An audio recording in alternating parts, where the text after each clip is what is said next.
Did you guys miss me? I missed you guys. Oh, it feels so good to be back. I know I've been not recorded within a month. I've been busy. I've gone to Florida.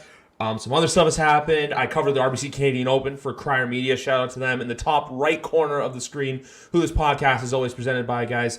We are back, and we are back with a bolt because new to the podcast, and well, not new. She's making her second appearance in the podcast, but new to podcasting-ish because she doesn't do a lot of them, but she's very, very active on Twitter. It is NFL Jules. Jules, I don't even know her last name. We'll have to get that. We will have to get that for you guys. But anyway, guys, this is episode number 200. I didn't even do my pre-show routine. You know that? I didn't even do any of that. But we're going to bring her on right now because we're back with a bolt. I have to do that because this is my first episode within a month. I'm being perfectly honest with you. The girl who I saw, we've DM'd a lot, we've talked a lot face-to-face, and we've seen each other in public before, but we've never actually talked because we're both working out for, not going to mention where, but we do happen to go to the same gym. That proves that we're both Canadian and we both love football. But anyway, guys, how does it feel now to be a part of the NFL media community? It's definitely interesting. It's different. There's people have been reaching out about more podcast kind of stuff. I've got another one lined up this week and one in the middle of July. So there's people start treating you a little bit differently than when you're just kind of like a random fan, for sure. So. Well, I know you and I spoke about a year ago, so it's been about a year since we've actually spoken.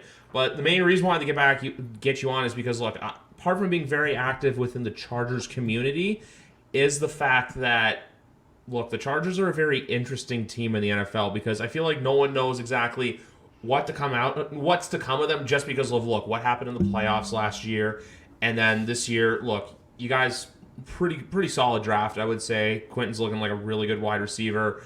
But when it comes to expectations this year for the team, is it shooting for the moon or is it kind of, hey, let's get in the playoffs and see what happens? I mean, I think that the biased answer would be shoot for the moon. But objectively, I think that we're still, I think we're a playoff, like a deep playoff contender. I think that we could be that because, we had a winning record last season. We had a tragic playoff loss for sure. But, we still had a winning record. We still had 10 wins. And so going into this season, it's kind of like I don't see it getting any worse. Therefore, if it's just going to get better from there, you can kind of expect that we're going to go a little bit further in the playoffs. Maybe our win-loss record will be even better than it was last season. With the addition of Kellen Moore, it should be more exciting. The offense should be better. Justin Herbert should be all healed up. I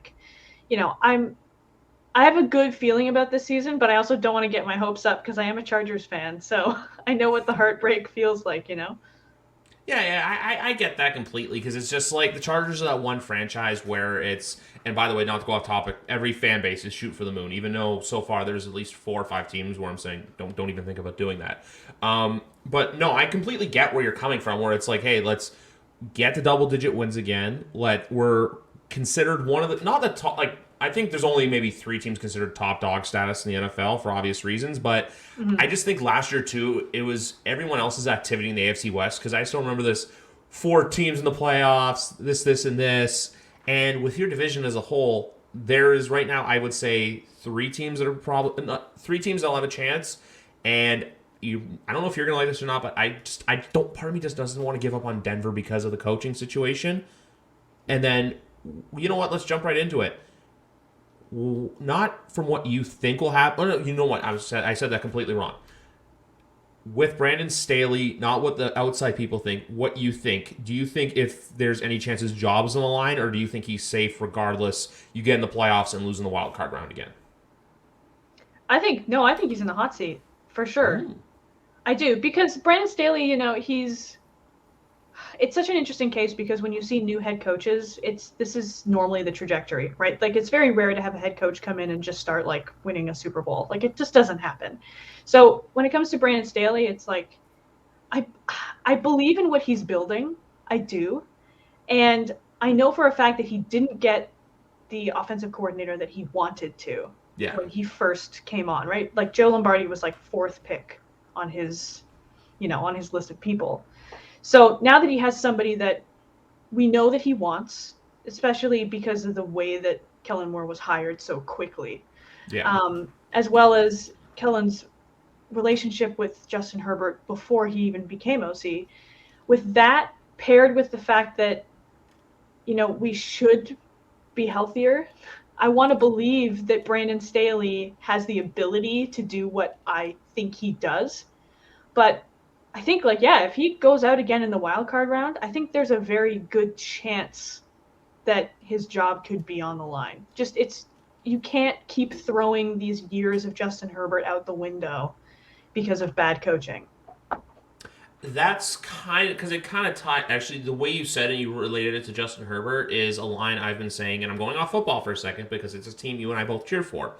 What I've been saying currently with the Toronto Raptors situation, that they don't want to waste Scotty Barnes' year. So, folks, it's basically to put 2 and 2 into perspective. But I like how you basically addressed it, where it's like you got to look at it because you can't waste it. Because even I look at a team like the Cleveland Browns, they're in a similar situation with their coaching, where look, I know they already gave their quarterback a huge amount of money. But someone's going to take the fall for it, and especially too with Herbo's time to get paid, which we'll see because the Spanoses don't have a history of paying people well. But I know Herbo, we'll call him whatever you want, will probably get paid. And for everyone freaking out, why hasn't it happened already? Jalen Hurts got paid. I'm just like, Herbert has the years. I believe they already picked up his fifth-year options already secured. So you have 2 more years in him at a controlled price before shit gets crazy. And let's be honest, though, even though I say that, NFL salary cap, we all know, it's credit card spending. You can just push the payments back and back and back. But with the team and health, that's a very excellent point. Slater pretty much missed the whole season. Jackson, I believe, got hurt week 5 or 6. Was it the Monday Nighter against Denver, or was it the game before that? It was I believe it was week 4. Oh, okay. I believe so, yeah. I believe it was week 4. I could be wrong about that. But when JC played like half of a game. That's why I don't really remember, right? Because he had his ankle surgery, and he was out from the start of the season. And then he came in, he played half of a game, and then he tore his patellar tendon and went out. So it's not even like he even had an impact on the season for the first few weeks that he should have, right? So I think it was week 4. You're right, it's week 4 or 5. Jalen Guyton was week 3, which was like a huge loss as well. And Keenan, and Mike halfway through, and then Mike at the end, and everybody was dropping like flies. So it was. I'm hoping that JC is back. He's been at practice, which is great and really, really good to see. So the defense should be coming together a little bit better. Yeah, that's the thing, too. And on defense, I want to ask you about, because it just popped in my head. What do you do now at linebacker now that Drew Tranquil, jump ship over to the Kansas City Chiefs? So we have Kendricks. That was our first pickup. So we had Kendricks come in, and we drafted Dion Henley, who is a dog. And I'm so excited for him. He was one of my favorite draft picks. Like, from the start, I was like, hell yeah, we got a good one.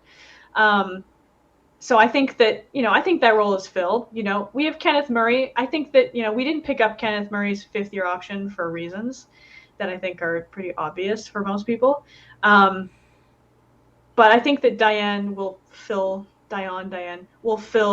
the shoes of Drew really well. And same with Eric Kendricks. Like, he's bringing a vet mentality to the room. He has experience. He's able to teach those guys. A voice. Exactly. So I think we'll be good there. The area that I worry most about on defense is the defensive end depth as well as safety. Right? Like, those are the areas that I am always most concerned about for the Chargers. Yeah, safety is one of those positions that goes very, very unnoticed. Obviously, you have a top 5 safety in the NFL. My team's got a safety that I feel like is very underrated, and who was actually drafted at the pick that was traded, so the Chargers could go up and draft Kenneth Murray. So just a reminder, for Chargers fans getting mad at that, partially blame Bill Belichick, because Telesco and Belichick dealt 23 for 35 back in the COVID draft. That's all fun NFL trivia for the day. I love that, like you say, depth is the option to look at, because when you need depth in the NFL, it's something you just need. You always need those players as a break glass in case of emergency moments. And now I want to jump ship. what's gonna happen at running back with you guys? Like, do you think Eckler still sticks around after 2023, or do you think it's just like one of those he's gonna wait for free agency to come and then he's just gonna jump? That's exactly what I think. Yeah, I don't see a future where Eckler is still on this team anymore. Not after the things that he was saying publicly about the team, how the way that he was treating them on podcasts, the way he was talking about them, like everything that he's done leading up to this moment where they built in that I think 1.5 million in incentives. Yep. Everything up until then that he was doing, basically for me, just like solidified my view of Eckler is no longer a Charger after this year. I just don't see it happening. Yes. And there's actually one thing I want to bring up because I remember it was a Twitter interaction that you and I had, and you were kind of wondering how to watch this, but you guys in Buffalo get together right before Christmas, but the game is on Peacock. And I remember, you always come out while I'm podcasting. Part of my cat. Basically, I was telling you that like we don't have to worry about it, that like that's an American issue, and even the NFL Sunday Ticket stuff, because that's the amazing thing about being a Canadian football fan. Not CFL. Well, I watch CFL. I don't know how much CFL you watch, but I follow the league, but like the one game I'll like watch from start to finish is the Grey Cup. I'm like one of those people. Yeah. But with the streaming stuff, like Sunday Ticket, like everyone's laughing at, not laughing, I'm laughing at it because I'm like, okay, you pay your money here, but with the Zone and us, $25 a month, and we get every game. So that's why I was telling you, like, don't worry about it. Plus, two, I'm sure it'll be on CTV or TSN, one of those ones. So just to clear the air up on that, yes, I know you're here. You needy little lady. You needy little lady. I do this, like, it's been happening for like the last few months. Every time I try to talk, it's just off the rails. Like she knows like when I'm talking. Like that's what I always say about cats. Cats are like, they intentionally do they do things with intent. There's no like, oh, they're being cute. No. She knows what she's doing. And also, I should clear the air up on this if I'm losing my step, because this is my first podcast in about a month because I took a bit of a break because mixed a vacation. Oh, and that's right, the NFL, there's nothing going on right now, but I did want to speak to you for a while just because of this. And now that you are in the writing game, why don't you talk about that a little bit? Like, so is it just Chargers focused? I know mainly Chargers focused, but will you venture out to other teams or look at stuff around the league? Or are you going to be 100% committed to the Bolts? I think, we'll have to see, right? I think like on my own blog, I have a Substack. That to me is a little bit more, it's kind of a free for all. I can do whatever I want. So on there, I have a recent article that's just about quarterbacks in general. It's not just about Justin Herbert. It is something I want to do more work with NFL in general, especially when it comes to like free agency and the draft. I find it all really, really interesting how it all plays out with the teams and the coaching circuit, like all of it. I think it's really, really interesting. So I definitely want to write more about the NFL in general. But as far as like doing writing work with publications, it's Chargers, right? It's the Chargers wire, so it's focused in on the Bolts for sure. Nice. I love to hear it. And I guess maybe next April you and I might be carpooling to Detroit together, because I don't know if you know this or not, but the draft, it's in Detroit next year. Amazing. Yeah, that's just the thing with there. And then as well, I got to get a commitment out of you now, but December 3rd, do you know who the Chargers play? December 3rd? Off the top of my head, no. Who do they play? They're coming to Foxborough to play the Patriots, a team that Justin Herbert has seemingly had trouble with the first two times they have played each other. I'm not going to talk about the 2020 game because obviously look that. Well, I mean, young quarterbacks and Belichick, they don't really have a good history, So, I mean, the Chargers and Belichick in general don't have a good history, but yeah, I mean, I'm hoping it's a good J.C. Jackson revenge game. That's my hope, but we'll see. Well, I'm just saying that now because because that's the one thing I've started doing with this podcast is the weeks leading up to an opponent. I always like to get an opposing fan on so we can talk about it from like, an even keel standpoint, a sense of not like a rah-rah, like your team sucks, my team's better thing, but no, just more of like getting insight and in-depth on, hey, how are the Chargers going to match up? How is this going to happen, X, Y, and Z? So if we can do it the last week in November, be perfect with me. Can we go off the Chargers beat for a bit and talk NFL? Yeah. I have a question for you because I started asking people this. is there a team at the current moment in time that this offseason they're just getting a lot of hype that you don't buy? Like, people are hyping them up, but you yourself are kind of like, I don't want to buy stock in them just yet. Or why are you guys putting so much effort or zealous into this certain team? I think I have two. I Ooh. think I think the Broncos. I know that the coaching will be, it'll definitely change that team. I wanted I wanted Sean Payton for us at one point, so I know that that's going to make a difference. But I still I don't buy it yet. There's a lot of Broncos fans who say like, oh, we have a top 3 wide receiver group, and I just don't understand where that is really coming from. So, there's that type of hype, but then the other hype I can't buy into is the Jaguars, and it's not because I'm salty. It's not because I'm salty about that loss. I just can't buy into the hype around that team when I watched, I still watched the first half of that game. I still saw how Jacksonville actually played. And to me, it was more of a Chargers blowing up sort Yeah. of a situation than it was a Jaguars team came back and dominated. It was more the Chargers just fell apart and didn't do anything. And so for me, buying into the hype of like, I've seen people talking about how Trevor Lawrence is like going to be a top 2 quarterback this season and he's going to be an MVP contender. And I don't see it. I just can't see it. They'll be an 9-8 team that gets in the playoffs, and we'll see what happens with them. They're going to benefit from their division, and we can swear, because this is my podcast and my rules, they're going to benefit from being in a dog shit division. That's just the truth of the matter with them. Like, they'll still be a good team, but I just think everyone coming out here and saying, like, he's going to be an MVP, he's going to be a top 5 quarterback, especially with this prospect hype, they have, like, the whole Peyton Manning comparisons. I'm just here like, look, they're going to be good, but I'm not ready to crown them. I still have, like, you guys, Kansas City, Buffalo, Cincinnati over them. And that's not even mentioning some of the other potential teams like the Miamis, the New Yorks, the Baltimores, Pittsburgh, New England, etc. My thing with Denver is I only say I'm not overhyping them. I'm just not ready to sell them off yet, I'm not That's ready super to. fair. Yeah. Yeah, I'm like, I want to wait and see what I see, because I think they play I think you guys play the Dolphins week 1, and I think they play the Raiders week 1. So those are going to be 2 very interesting games. My 2 teams kind of come from the NFC, and I've said this before. I don't want it to happen, but I don't like everyone saying this, but Detroit. Mm. I think that, I'll be honest with you, I think they're going to get their doors blown off with that opening night against Kansas City. I just think that, look, I know they had a 10-2 finish last year, but everyone, saying they're going to win the North. Campbell's going to win Coach of the Year, which I'm going to pump the brakes on that one, because you know this as a football fan. Coach of the Year is an award where the person who wins it is a coach who comes out of nowhere. Like last year with Dayball with the Giants, for example. It's not another, like, hey, just the guy who's expected to be a good coach does it. If that happened, Belichick would have won the award for like 15 straight years.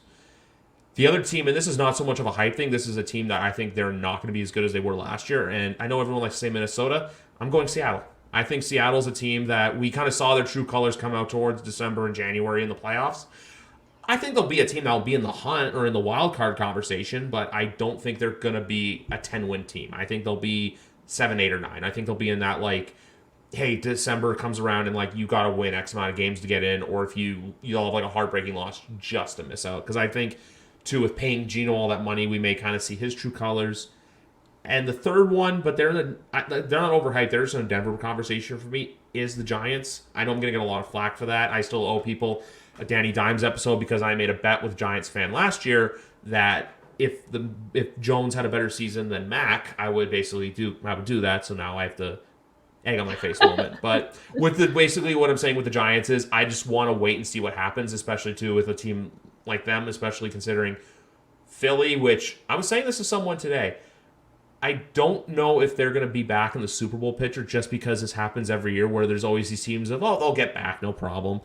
Football's not that easy to get back to the championship picture, unless you're obviously Brady or Mahomes. Yeah, no, I can agree with all of that. I think, Detroit's an interesting one. I'm in the same boat where I'm not buying into the hype, but I also, I like them. Like, I want them to do. That's me. Yeah, I want them to do well. The lovable loser you're rooting for. Exactly, yeah. Especially because they're so close to us, too, that I feel like it's almost like they're Canadian, but they're not, So I agree with that. I agree with the Seahawks as well. My NFC team that I actually like kind of root for on the down low is the Giants. So I hope that they do pretty well. I agree with you though. I think that it is, you're just kind of, it's a wait and see kind of game. Brian Dable is like a great coach, and I think that like anything is possible with him. And we've seen what he can do with Josh Allen and Josh Allen's mechanics and the way that, he's able to take a quarterback and build that offense and make it great. And so, we'll have to see. I've just been seeing people call Daniel Jones a top 5 quarterback, and I'm just not ready to do that yet. It's more him. It's more him. It's like, okay, Danny's got $40 million a year now. I want to see what he does now that he's got paid. It's kind of like the same logic with Geno Smith. But Detroit, though, it's like I was saying, like I want to see them do well just because, like, look, I bought into the I thought the Dan Campbell thing was silly when he first started, but then it's like, you know what? Especially after watching Hard Knocks last year and seeing how much passion and love he has for his guys and just for the game, I'm like, you want to see him do well. I just don't like people coming out here and saying, they're easily going to be a 10-win football team. They went 10-2 last year. They were playing a 4th-place schedule, and this year they're playing a 2nd-place schedule. So when you have to go up against some of those bigger dogs, like I said, Kansas City opening night, you don't answer the bell on that, you're going to get cooked. And I feel like that's a Gen Z term that I just love to use, cooked. I don't know if it is or not, but yeah, I just love it. Yeah. The other thing I wanted to point out too is you were talking about the Eagles and them like getting back to the Super Bowl. And they'll be good. I'm just not ready to crown them. No, I totally agree with you. I think that they'll still be a force to be reckoned with. I don't think that they're gonna drop off. They're gonna win the division at all. Oh, absolutely. Yeah, they're gonna kick our ass opening day. I totally agree with you.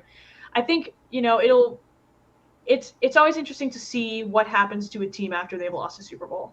Yes. And I think that Super Bowl hangover is a real thing. Like it's shocking to me that, Kansas City is able to like lose to the Bucs, miss 1 year and then go back and win.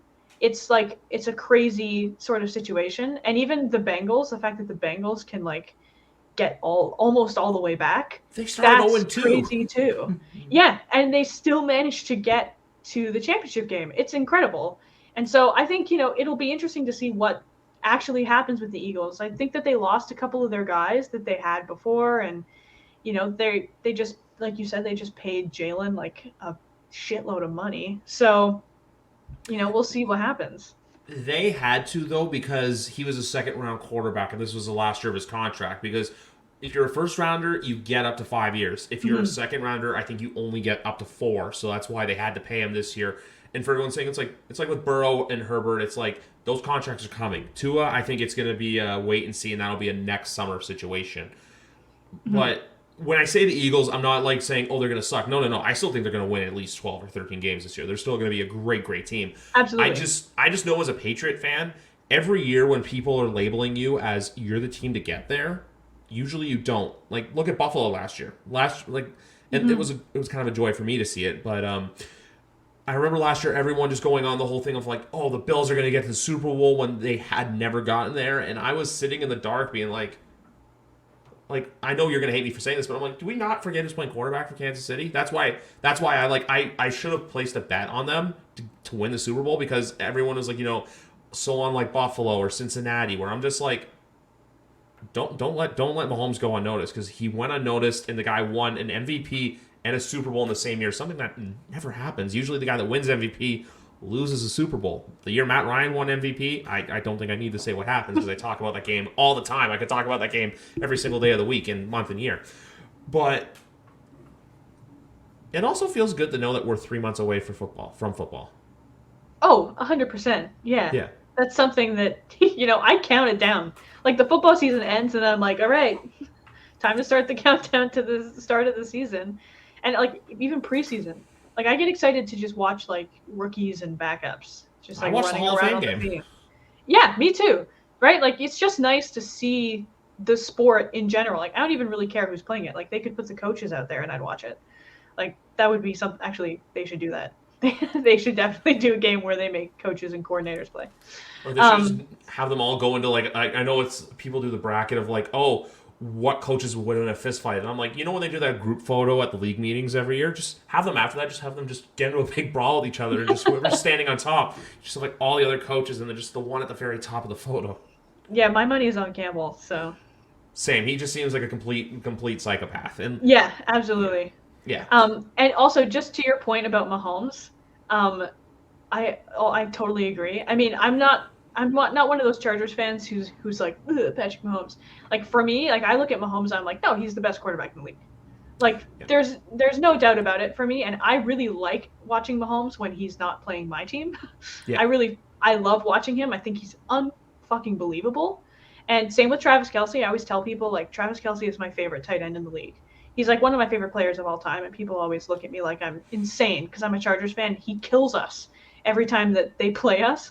But, like, I'm not going to deny greatness, Same. It's like all the people that hated Brady for all those years because of everything he did. And that's the other reason, too, why I have that logic with Mahomes last year. I'm like, because with Brady, it was every year New England wasn't supposed to get to the Super Bowl. They got there and won. Every year they were the favorites to win. They'd either lose in the championship game to Denver, or they lost to the Eagles that one year. So that's where I get that logic from.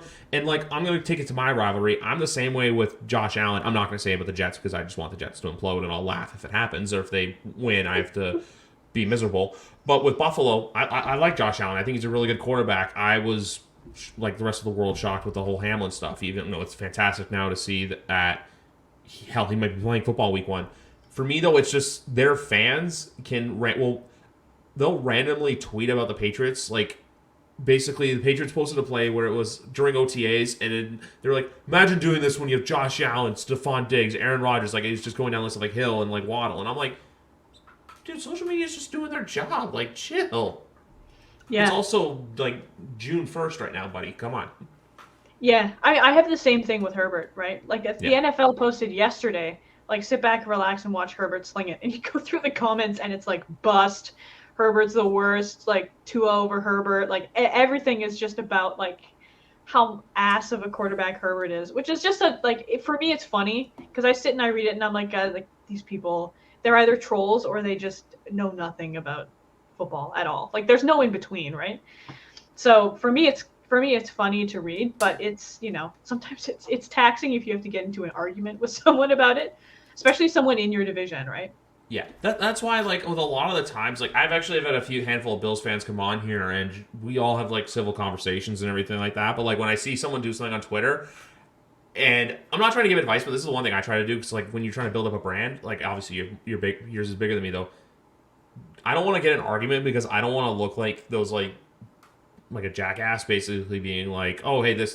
So if, like, I want to talk to someone, I'll take it to the DMs. But if I think it's just like a civil conversation, I'll do that. Or you don't respond. Because, like you said, sometimes biting your tongue sucks, but you got to do it. Oh, absolutely. I mean, I try. So I had a Twitter, like, maybe, I guess, a year and a half ago now. It was an older Twitter where I was Chargers Jules. And it was, I had argued with people a lot. And it kind of fostered a culture of, like, just me arguing with people, which was more taxing on me than it was other people. And even though I still had, like, quite a lot of followers on that account, I just deleted it and restarted with this one. And I try and stay out of it unless I'm just making, like, a quote tweet joke about something that someone said, just because I don't, like you said, I don't want to get into it. And unless it's an argument or a debate with somebody who's in my fan base about something, then I try and stay out of it. You know what I mean? Yeah, there is a section of Patriots Twitter that is just, like, we'll get noticed by the fans and makes us look weird, where I'm like, there's a section, every fan base has this, where you have your normal fans and then you have your lunatic fans. Not lunatic in the sense of love for the teams, but lunatics with some of the stuff that they say and that they believe. Obviously, every fan base has their lunatic fans. I know people love the clown on Chargers fans because they're, how do I say this in the right way without offending you? It's more you can offend me. I won't be offended anyways. And it's the niche team to root for, because I always think of, like, people who cheer for the Chargers, and you're the first person I've ever had a conversation with who is a legit Charger fan. Like I said, the one time that I saw you in public, what were you wearing? You were wearing a Charger shirt. There was, I think, another time where I thought it was you, and I was about to blurt out Herbert sucks, but I don't want to look like a fucking weirdo. Where, like, at it was probably me. Yeah, I think it was you. I'm pretty sure it was Charger hat. I just want to go like, yeah, Herbert's a bust. So next time I see you, I'm just going to blurt that out. And you're like, what the fuck? And I'll be like, hi. Yeah, I was wearing a Chargers hat today. I'm not wearing it now, but I was wearing a Chargers hat earlier today. I almost wore it for this, but I didn't. You could have if you wanted to. I would have been I offended. should have, but yeah, I just, I took it off earlier. Yeah, I'm a true Chargers fan. I think that people, like, there's a lunatic subdivision for sure on Chargers Twitter. Like you said, like with everything, there's a lunatic sort of area. I find that, there's always that subset of fans who try and decide whether you are a fan or not based off of, like, if you're positive or based off of, how many games you've been to or whatever. And I kind of sit there and I'm like, well, I live in, like, outside of Toronto and my favorite team is in LA. So, I haven't been to a game. My first Chargers game will be this year. Ooh. But who are you seeing them play? I'm going to go see the Jets. Ooh, nice. That should be a good one. When is that game? It's November, beginning of November, first week. Oh, that's not bad. So it won't be too cold by then. No, and it's Monday Night Football, so it should be fun. The energy should be pretty high. So that is something to look forward to. That's like me Yeah. last year. Like I got to see the Patriots at home for the first time last year, and that was the game they whooped the Lions 29-0. So I just got a souvenir from that. As I look on my literally, I can look around my room. Patriots photo from my trip to Boston, and then I got a computer mat that is completely all New England Patriots. Thank you, Amazon, for that one. So the fandom is real for both of us. Absolutely, yeah. I have a little area of my closet that's all just like Chargers merch and too many hats. Oh, I keep my Patriots merch separate, and on the hat note, I actually have more toques than I do hats. It's very Canadian of you. Yeah. Yeah, it gets cold up here, eh? But before we go, I know we talked about it briefly, and look, if someone out there may not know who exactly you are, or if there's a Chargers fan listening to this from the greater Los Angeles area or elsewhere, where can they find you and where can they find all your work? All right, it's Hot Ones time. Yes. So yeah, I am at NFL Jules on everything, quite literally everything. You can find me on Twitter there. You can find me Instagram there. You can find my Substack if you're interested in reading some articles about the Chargers or about NFL in general. That's nfljules.substack.com. You can add me on PlayStation where I'm gaming, and you can talk to me about games on there or in my DMs on Twitter. I love video games as well. So yeah, that's where you can find me. I'm NFL Jules literally everywhere. Love to hear it, folks. So anyway, Jules, thank you very much for taking the time to talk to me today. Folks, we're back. We've got a couple more episodes before we take another break before training camp. Next episode coming out, it should be tomorrow night, but I just have to confirm, will be Alex Barth of 98.5 in Boston, and fan favorite Kyrie Thompson of NPR Boston will be back next week. Anyway, guys, thank you very much for listening to episode number 231 of YWC Football Talk. Have a good night.